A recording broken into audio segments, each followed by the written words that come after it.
Hello everyone, how are you all. I hope आप सभी अच्छे होंगे। एंड आज के वीडियो में हम स्टार्ट करने वाले हैं क्लास 10 मैथ्स एनसीईआरटी एक्सरसाइज 2.2 का क्वेश्चन नंबर 2। आई होप आपने क्वेश्चन नंबर 1 कर लिया होगा। अगर उसमें कोई भी दिक्कत आई हो तो आप मुझे कमेंट्स में बता सकते हैं।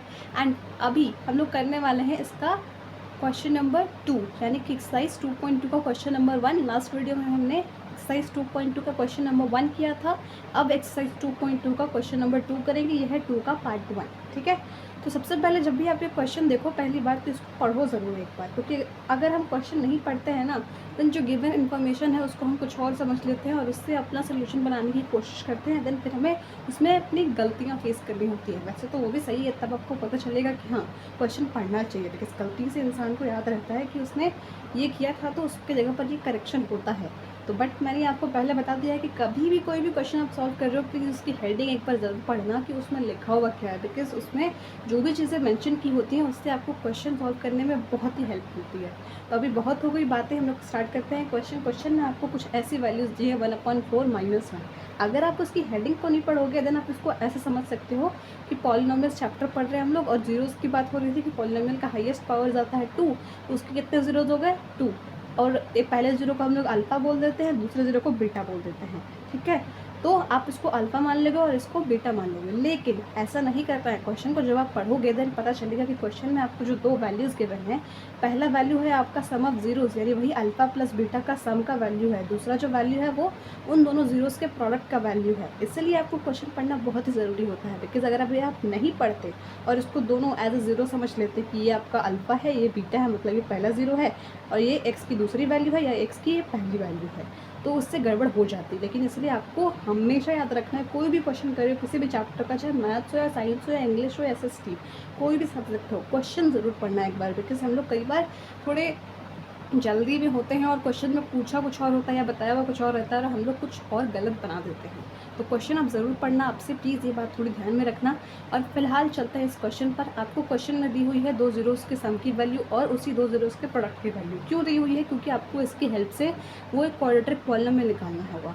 अब आप बोलोगे कि अभी तक तो हम लोग हमारे पास एक पॉलिनोमियल था जिसकी हाईएस्ट पावर 2 थी, जो कि फॉर्मेट में था a² प्लस bx, मतलब वहाँ पर साइन भी चेंज हो सकता है, a² plus bx plus c।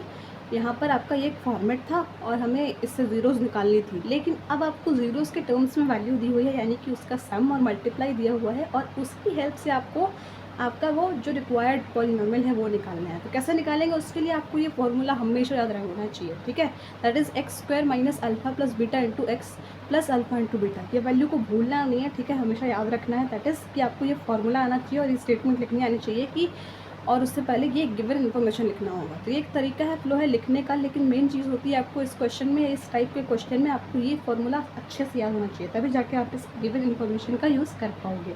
तो हमारे पास ये एक फॉर्मूला है, इसकी हेल्प से हम लोग एक क्वाड्रेटिक पॉलिनोमियल या सिर्फ पॉलिनोमियल भी बना सकते हैं जिसकी हाईएस्ट डिग्री 2 जाती हो। ठीक है, तो x² minus alpha plus beta की वैल्यू क्या दी हुई है 1/4। ठीक है, तो 1/4 पुट कर देंगे। सिंपली आपको वैल्यूज़ पुट करना है, बहुत इजीली हो जाएगा। उसके बाद आप इसको सॉल्व करोगे तो ये -1/4 होगा, फिर ये प्लस माइनस -1 होगा, तो आपके पास कुछ ऐसी वैल्यू आएगी।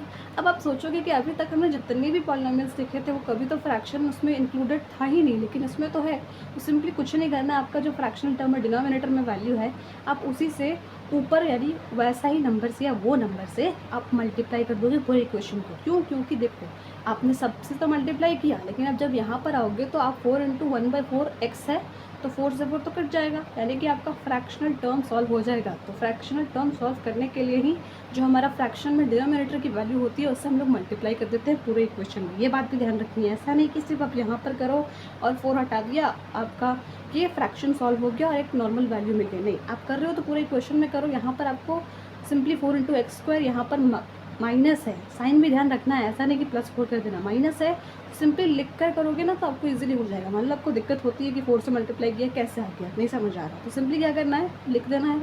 इक्वेशन ज़रूर लिखनी है, लाइन ज़रूर लिखना है, यानी स्टेटमेंट कि आप क्या क्या कर रहे हो क्वेश्चन में। तभी तो आपको जो चेक करेंगे, आप खुद भी कभी अपनी कॉपी रीचेक करोगे तो पता चलेगा कि अच्छा यहाँ पर ही मैंने ये स्टेप किया था। इसके स्टेटमेंट लिखा करो, आपको भी उससे हेल्प मिलेगी। ठीक है, आपने यहाँ पर मल्टीप्लाई किया अब इक्वेशन, इसको अब इक्वेशन बोला गया है, आप इसको एज अ इक्वेशन नंबर 1 भी नेम दे सकते हो, या यहाँ पर 1 इक्वेशन 1 भी लिख सकते हो बाई 4। तो 4 इंटू एक्स स्क्वायर किया, फिर -4 इंटू 1/4x, फिर -1 इंटू में भी 4 किया, तो उसके बाद आपका कुछ ऐसा एक इक्वेशन आ गया। ठीक है, अब सेकंड पार्ट में चलते हैं। सेकंड पार्ट में भी आपको अल्फा प्लस बीटा की वैल्यू दी है √2।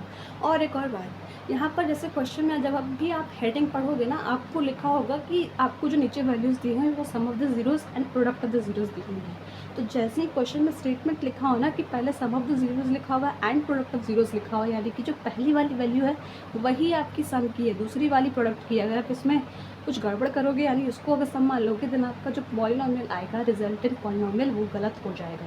तो ये भी गलती नहीं करनी है, इसको अवॉइड करना है कि क्वेश्चन में जैसे लिखा है, इसलिए क्वेश्चन की वर्डिंग्स को पढ़ना बहुत ज़रूरी है कि पहले वहाँ पर वर्ड मेंशन है सम ऑफ जीरोज़, तो जो पहली वाली वैल्यू दी होगी क्वेश्चन में, यहाँ पर ये √2 या जो भी जिस भी क्वेश्चन में जो भी वैल्यूज़ होंगी वो आपकी अल्फा प्लस बीटा की वैल्यू होगी, और जो दूसरी वैल्यू होगी वही आपकी प्रोडक्ट ऑफ जीरोज़ की वैल्यू होगी।